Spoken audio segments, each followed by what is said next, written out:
Gary Neville believes Ten Hag is overachieving at Manchester United and has urged the club's next owners to back him when they arrive at Old Trafford.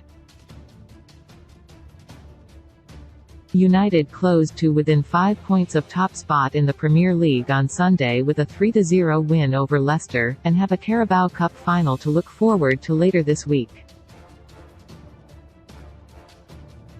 The Red Devils have spent the past decade looking for a successor to Sir Alex Ferguson and, despite having moments of success under José Mourinho, Louis van Gaal and Ole Gunnar Solskjaer, they have fallen behind some of their Premier League rivals.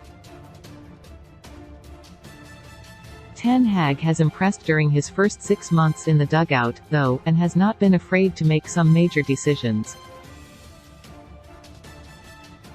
The Dutchman dropped captain Harry Maguire following United's humbling 4-0 defeat at Brentford in August, while Jadon Sancho spent 3 months away from the team after Ten Hag stated that he was not physically or mentally ready to play.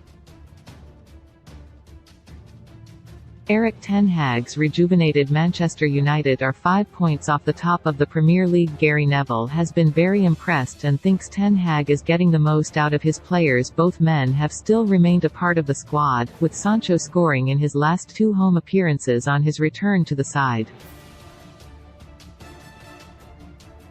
Neville has suggested that what Ten Hag is doing is more sustainable, with the United boss getting more out of his players than any of his predecessors. This manager does seem to have something different at this moment in time.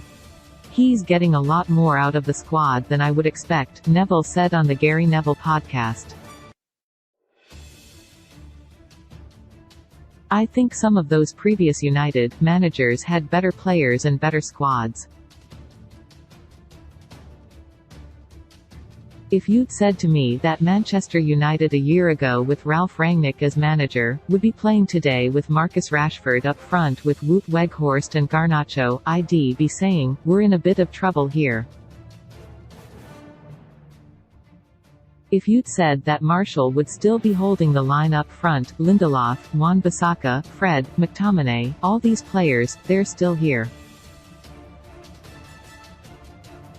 A lot of the same players that populated the last few seasons are still populating this squad, but it does feel like this manager is getting a lot out of them. And he will need further support in the transfer market to get Manchester United back where they are. Because he's overperforming and out-achieving anything that I could imagine at this moment in time.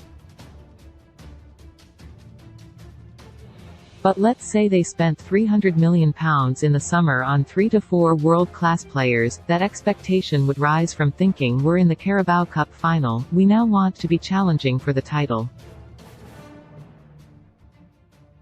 So that's the next step that's coming, but for now it's really, really good. I like Ten Hag, he's very serious about his work.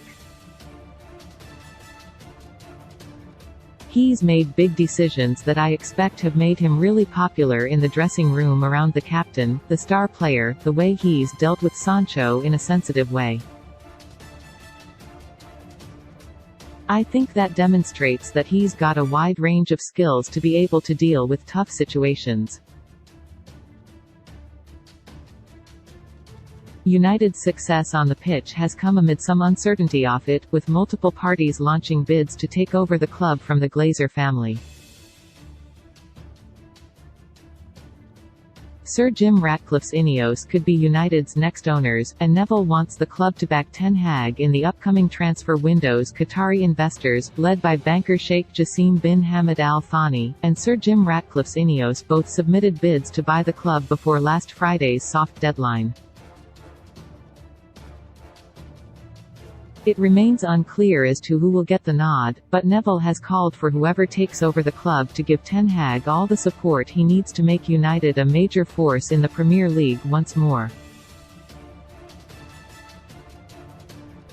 This manager deserves his period of time. He's demonstrated that at Ajax, he's done enough in his first season at United. I think it would be madness that any owner would come in and think straight away we're going to change this coach.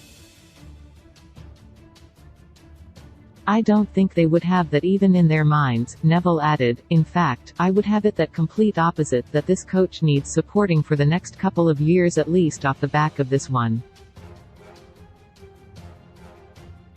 3 years is the minimum time I would give Erik Ten Hag. What he's done already, he looks like the real deal.